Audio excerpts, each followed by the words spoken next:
Hello friend, इस video में हम लोग डिस्कस करेंगे स्टैटिस्टिक्स क्या होता है, इसका क्या मीनिंग है और इसको ऑर्डिनरी सेंस में हम क्या समझते हैं, as a science of as a discipline इसका क्या मीनिंग होता है, उस पर हम लोग डिस्कस करेंगे।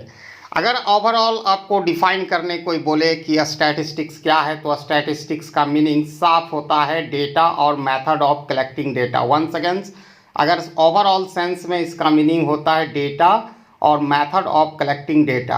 ठीक है, यूजुअली इसको हम दो सेंस में प्रयोग करते हैं, एक सिंगुलर सेंस होता है और एक प्लूरल सेंस में हम स्टैटिस्टिक्स को प्रयोग करते हैं। तो चलते हैं, हम लोग देखते हैं क्या दोनों का मीनिंग होता है। अगर स्टैटिस्टिक्स का प्लूरल सेंस में आप मीनिंग देखना चाहते हो, तो इसका मतलब जो ऑर्डिनरी सेंस में हम लोग स्टैटिस्टिक्स का मीनिंग समझते हैं, सिर्फ डेटा होता है। ठीक है, और डेटा मतलब क्या कि सड़क पर चलने वाले लोगों को हम डेटा नहीं इस्तेमाल कर सकते हैं। यहाँ पर डेटा का मतलब होता है ये कलेक्टेड किया जाता है सिस्टमैटिक मैनर में, एक डिफिनिट पर्पस होता है और एनी फील्ड ऑफ स्टडी होती है। कहने का मतलब है कि जब हम डेटा को कलेक्ट करेंगे तो उसका एक डिफिनिट पर्पस होगा। अगर हम किसी मोहल्ले में, अगर वहाँ पर 20 हाउसेस है, हाउस होल्ड है, फैमिली है, अगर उनके बच्चों की संख्या पता लगाना होगा तो प्रत्येक घर जाके हम ये देखेंगे कि 2 बच्चे वाले परिवार की संख्या कितना है, 3 बच्चे की परिवार की संख्या कितना है, 1 बच्चे वाले परिवार की संख्या कितना है और 0 बच्चे वाले परिवार की संख्या कितना है। तो एक तरफ नंबर ऑफ चिल्ड्रन लिखेंगे अगर 0, 1, 2, 3, और उस दूसरी साइड फ्रीक्वेंसी हम लिखेंगे जिसमें 2 0 परिवार वाले थी, 0 बच्चे वाले परिवार की संख्या 2, 3 जैसा भी निकलेगा, वहाँ से एक डिफिनिट पर्पस है। हम वहाँ ये देखना चाह रहे हैं कि मतलब प्रत्येक परिवार का क्या बच्चों की संख्या है। ठीक है, किस तरह के नेचर है फैमिली का, न्यूक्लियर फैमिली में। ठीक है, तो इस तरह के एक डिफिनिट पर्पस से हम उस वहाँ पर जो मतलब हम फैमिली के आधार पर बच्चों की संख्या का हम इन्वेस्टिगेशन कर रहे हैं। ठीक है, तो यहाँ पर प्लूरल सेंस में इसका एक ही मीनिंग होता है डेटा, और डेटा को कलेक्ट किया जाता है सिस्टमैटिक मैनर और एक डिफिनिट पर्पस होता है। कुछ हमारा पर्पस होगा तभी हम कलेक्ट करेंगे डेटा को। ठीक है, तो यहाँ पर फिर डेटा को क्लासिफाइड किया जाता है 2 ग्रुप में, जो आप देख सकते हो। डेटा को हम 2 ग्रुप्स में क्लासिफाइड कर सकते हैं, एक होगा क्वांटिटेटिव डेटा और दूसरा होगा क्वालिटेटिव डेटा। अब इस पर हम लोग डिस्कस करेंगे। जो क्वांटिटेटिव डेटा होता है तो उसका मतलब होता है कि जो वेरिएबल है उसको हम मेज़र कर सकते हैं न्यूमेरिकली, उसको क्वांटिटेटिव डेटा कहते हैं। जैसे प्राइस, क्वांटिटी, सप्लाई, इनकम, मतलब ऐसा डेटा जिसका हम मतलब न्यूमेरिकली वैल्यू को मेज़र कर सकते हैं, जैसे income, height, weight, quantity, supply, ठीक है, एक्सेट्रा। अब इसके आगे हम लोग चलते हैं क्वालिटेटिव डेटा। तो क्वालिटेटिव डेटा में जो वेरिएबल हम कलेक्ट करेंगे, जो डेटा कलेक्ट करेंगे, उसकी वैल्यू को न्यूमेरिकली एक्सप्रेस नहीं कर सकते हैं, तो उसको हम क्वालिटेटिव डेटा कहते हैं। जैसा कि इसमें आपका एग्जांपल में आ जाएगा। ठीक है, ऑनेस्टी तो कोई न्यूमेरिकली हम वैल्यू नहीं कर सकते हैं, beauty, good, bad, intelligence, etcetera.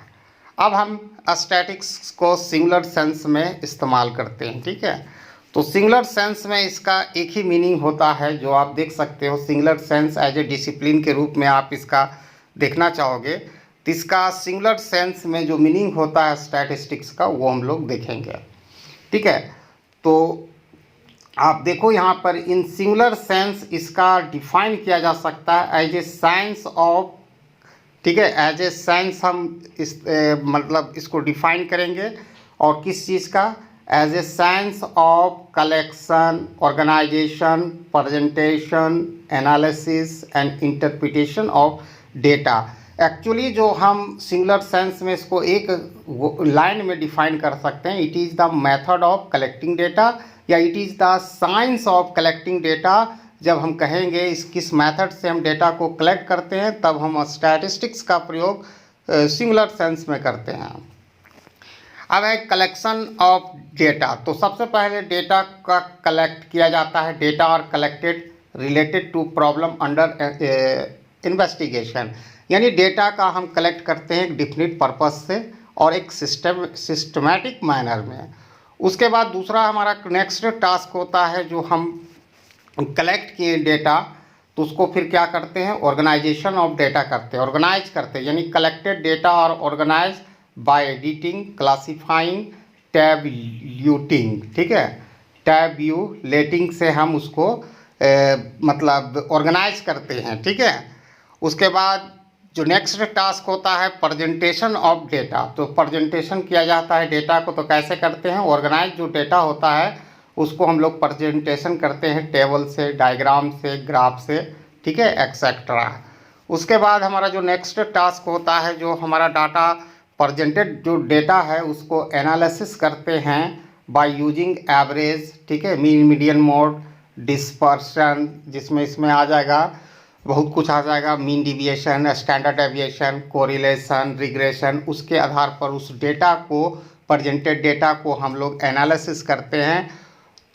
उसके बाद जो फाइनली हम करते हैं क्या, इंटरप्रिटेशन ऑफ डेटा, इसमें हम लोग मतलब सर्टेन कंक्लूजन को निकालते हैं।